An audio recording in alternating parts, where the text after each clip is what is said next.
Okay, we just talked about hiring an admin, potentially hiring buyer's agents, even listing assistants, listing agents, so forth, so on. The team can grow astronomically. But one of the most important things I want to stress to you is the actual hiring process. You don't just hire Cousin Bob because Cousin Bob is out of a job.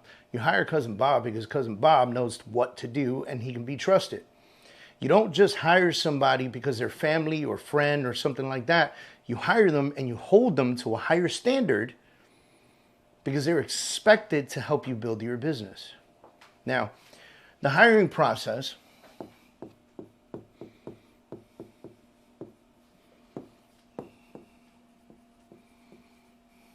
is not simple. And the reason the hiring process is not simple is because you want to make sure that you're not wasting time, effort, and money on the wrong people. One of the things that you will often hear is hire slow, fire fast.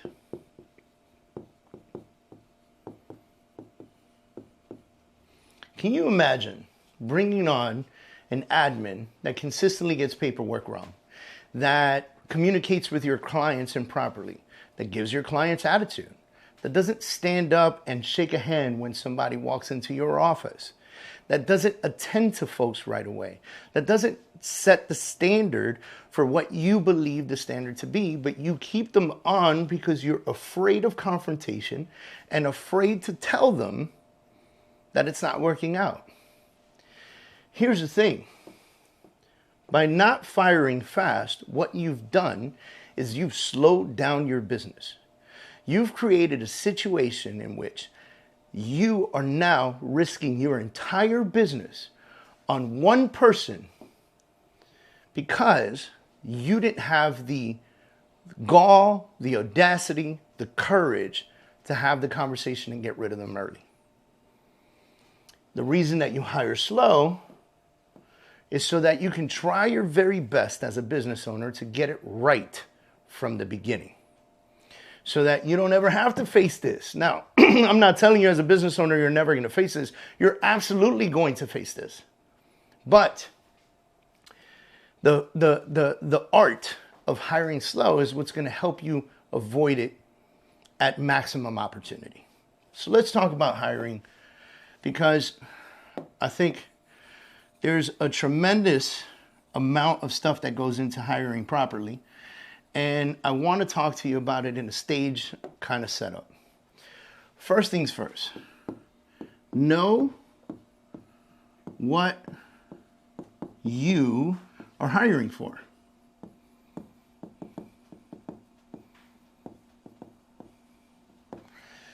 Have a very clear and direct description of what you're hiring for.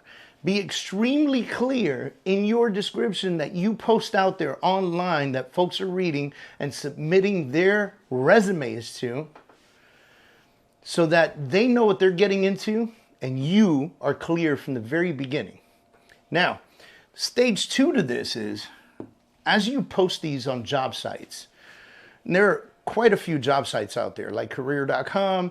There's, you can do them on LinkedIn, there's Facebook Jobs, there's all kinds of great websites that you can post a job description on and get applications or resumes for. Number 2 is what I'm going to tell you is that in the description, create a task. Now, the task that I like to create in my descriptions is that I want them to submit a resume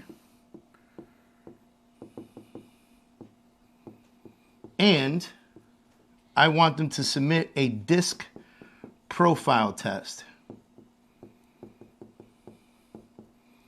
Now, typically I would buy these in advance and I would create a DISC profile test or a link to a DISC profile test that folks can go to the link, take the test, and when they submit their resume to me, they should be submitting the results of that DISC profile test.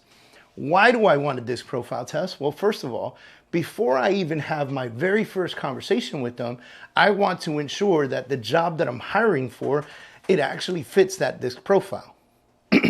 If it doesn't fit the disc profile of the person that I'm looking for, I don't even call them. Why would you? It doesn't matter where they're from, what they've done, what their skill set is. If they don't have the right profile and personality profile to fit in the position that you're looking to hire, they're not going to do well there. They're not going to thrive. It's a disservice to your business, and even more so, it's a disservice to them. So, if they don't submit the resume with the DISC profile test, then I know that simply they can't follow simple instructions. They didn't take the time to read the full description. They just submitted a resume, which means to me that they didn't have the patience and the skill to actually go through the description, see if they fit the qualifications of the description. They just submitted hoping they would get lucky. And at the very end of that description, it says, click this link, take this profile test, and submit this profile test with your resume. And then it says clearly after that, resumes submitted without a DISC profile test will not be reviewed. I don't care how great the resume looks. If they didn't do the DISC profile test, that means they just couldn't simply read instructions. Can you imagine what that would look like in your business if you took the time to write down a list of instructions for something for this administrator to do, and they couldn't read those instructions properly and get the job done? Well, you just wasted your time, and you knew it. Crazy part is, you knew it from the very beginning. The next piece is the phone interview.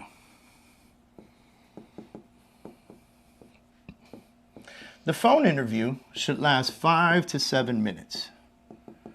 And the phone interview is designed to listen to their communication skills, to listen to their phone skills, to see how they would come across to the people that want to do business with you. Because remember, if you're hiring an admin, there's a good opportunity or good chance there that they are going to verbally and verbally and physically connect with your clients, with your potential clients, with your current clients, with your past clients.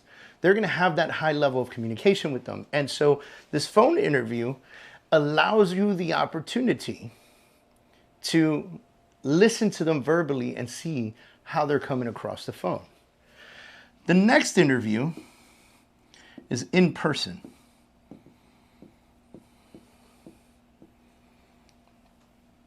Now, this can be done via Zoom, which nowadays I prefer. And this interview is to see their mannerisms. If they made it this far, you've already approved of their method, their DISC profile, their communication skills. Now we want to see their mannerisms, how they interact, how they communicate with you when they're looking at you face to face. The next piece is the written piece. And the written pieces, we are considering you and a few other candidates for this position. This is assuming they've already passed the in-person part, right? We are considering you and a few other candidates for this position. Please write me back 1 to 2 paragraphs on why I should put you on the top of my list. This, my friends, is going to help you understand their written skills.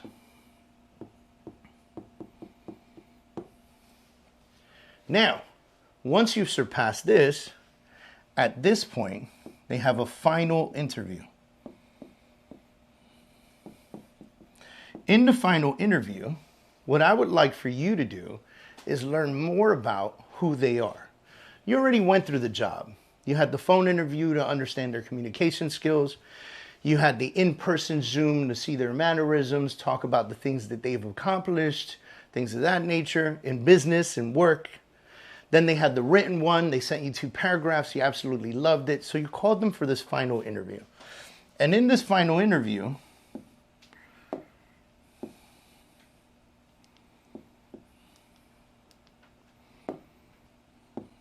In this final interview, I want you to take some time to learn who they are. Are they married? Do they have kids? What are their hobbies? What do they like to do? Where have they traveled?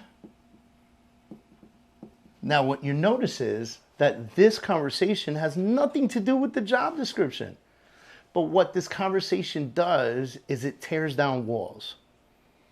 It makes people feel ultimately comfortable to have a normal conversation with you. And this is not a, are you married? Yes or no?